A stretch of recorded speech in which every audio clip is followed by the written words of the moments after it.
There is more ultimate faith in the man who insists on being sure than in the man who glibly repeats things which he has never thought out and which he does not really believe.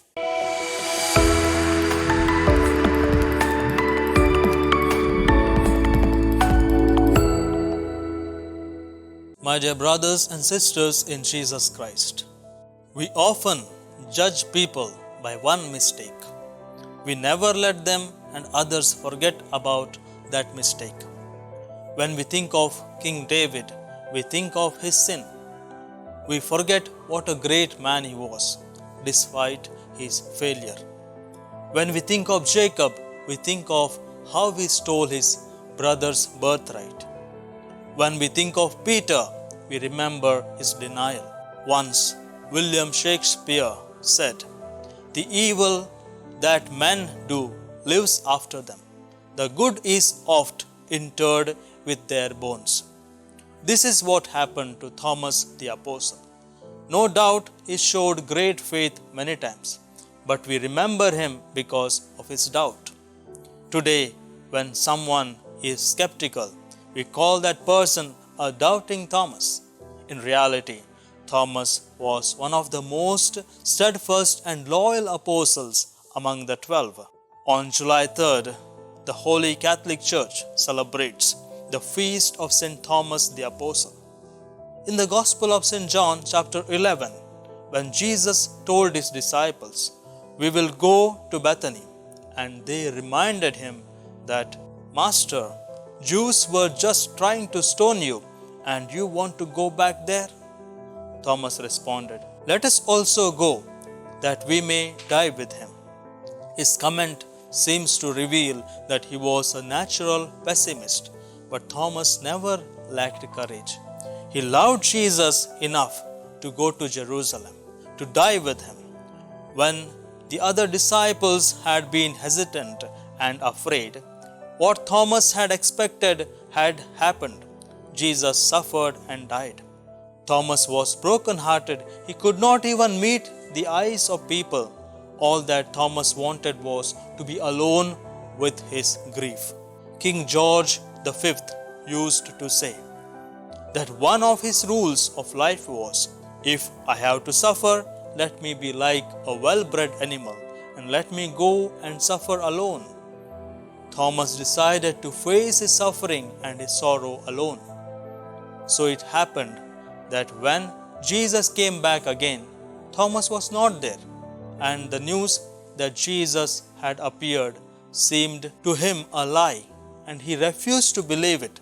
He said that he would never believe that Jesus had risen from the dead until he had seen and handled the print of the nails of Jesus' hands and thrust his hand into the wound the spear had made in Jesus' side. After 8 days, Jesus came back again. And this time Thomas was there, and Jesus knew Thomas's heart. He repeated Thomas's own words and invited Thomas to make the test that he had demanded. And Thomas's heart ran out in love and devotion, and all he could say was, "My Lord and my God." So Jesus said to him, "Thomas, you needed the eyes of sight to make you believe, but the days will come when men will see with the eye of faith and will believe." Dear friends, Thomas made one mistake. He withdrew from the Christian fellowship. He sought loneliness rather than togetherness. And because he was not there with his fellow Christians, he missed the first appearance of Jesus.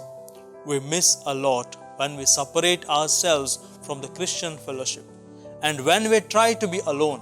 Things can happen to us within the fellowship of Christ's church, which will not happen to us when we are alone. When sorrow comes to us and when sadness envelops us, we often tend to shut ourselves up and fail to talk it out to our own family members. That is the very time when, despite our sorrow, we should seek the fellowship of Christ's people. For it is there that we meet Jesus face to face. One of the documents of the Second Vatican Council, Lumen Gentium, Light of the Nations, describes the family as the domestic church. Most of us are in the family today locked down. We are not able to receive Jesus in the Eucharist, but we have a lot of time to see Jesus in our family members with the eyes of faith and experience His presence and deepen our faith. Do we experience His presence in our domestic church, our family, and in our communities?